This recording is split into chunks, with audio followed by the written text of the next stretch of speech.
Riftbound is confusing, and it's not your fault. Well, kinda. Let's break it down. The issue is twofold.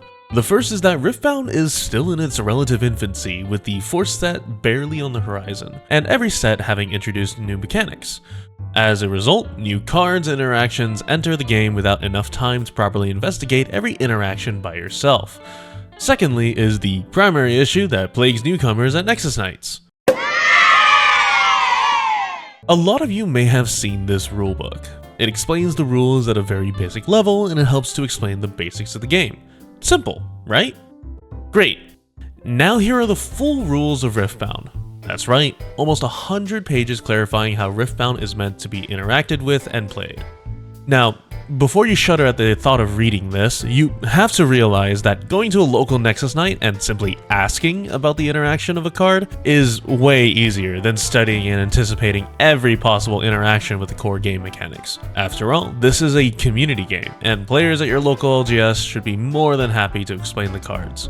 Now, if we're entering into a skirmish or some sort of high-level tournament, you are going to have to know how the rules work. For instance, focus and priority are some of the most pivotal mechanics in Riftbound, as they directly tie into showdown and chain outcomes. For a lot of new players that I've met and taught, the assumption is that when a chain is opened and reactions are played, they will resolve backwards all at once, or quote-unquote at the same time.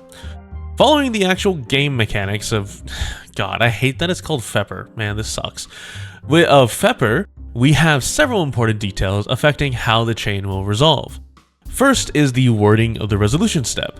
It states that if the chain is not empty and there are no pending items, the controller of the newest item on the chain gains priority. Return to step 2, execute. This is critical because this shows that a chain does not resolve all at once, but instead at one at a time. In returning to execute again, we have to execute the process one more time of playing a card. This means new items can be added either in the execute phase for the owner of the current item, or when priority is passed to the opponent for their execute phase. Why does this matter? Well, here's an example. Your opponent plays Discipline, and you play Discipline in response. Our chain can be presented as such. If you and your opponent choose to let your Discipline resolve, i.e. pass priority, we move to resolution. Discipline will draw you a card, and your opponent's Discipline will now be in the execute phase. They also want to draw a card, so they pass priority to you, in which case you can now play the Defy that you drew from the Discipline. This is a legally timed spell because priority was passed to you and the Defy was drawn for the resolution of the previous spell on the chain. We now return to the execute step one more time, and in this time, no more cards are played, meaning that the Defy will resolve, countering the Discipline on the chain.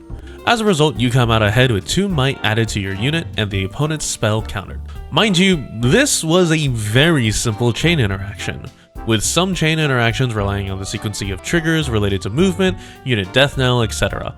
The key thing is to always keep track of what ends up on the chain and the order in which they're finalized, the very start of our FEPR process. It can very well save your game interactions many times. Focus is very different, in that it is the ability for you to play action speed abilities and spells in a showdown. When the last item of a chain is resolved in a showdown, focus is passed from the current player with focus to the opponent of the showdown. You can sort of treat it as a talking stick, where you get the ability to play your opening statement at action speed, and your opponent can have a rebuttal after the full chain resolves.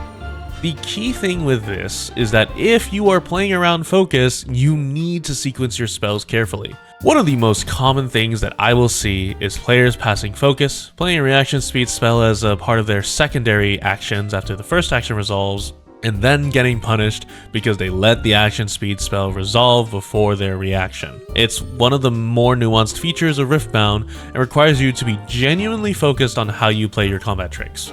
And the worst part is that this is just one small section of interaction in the game. From combat resolution to ordering of beginning steps to the fact that Emperor's Dice is 2 effects and not a costed effect for some reason. There are so many scenarios that it's almost a part-time job to keep track of everything. So what is the solution?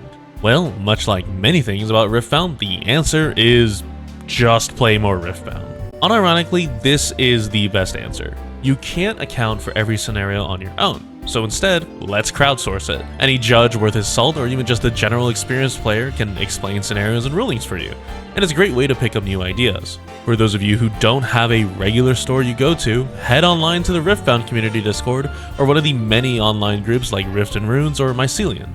You can pick up online games via TCG Arena or Rift Atlas, and you can play with people. Over time, you'll encounter unique scenarios that leave you asking, is that legal? And these discords are the perfect place to ask questions and learn more.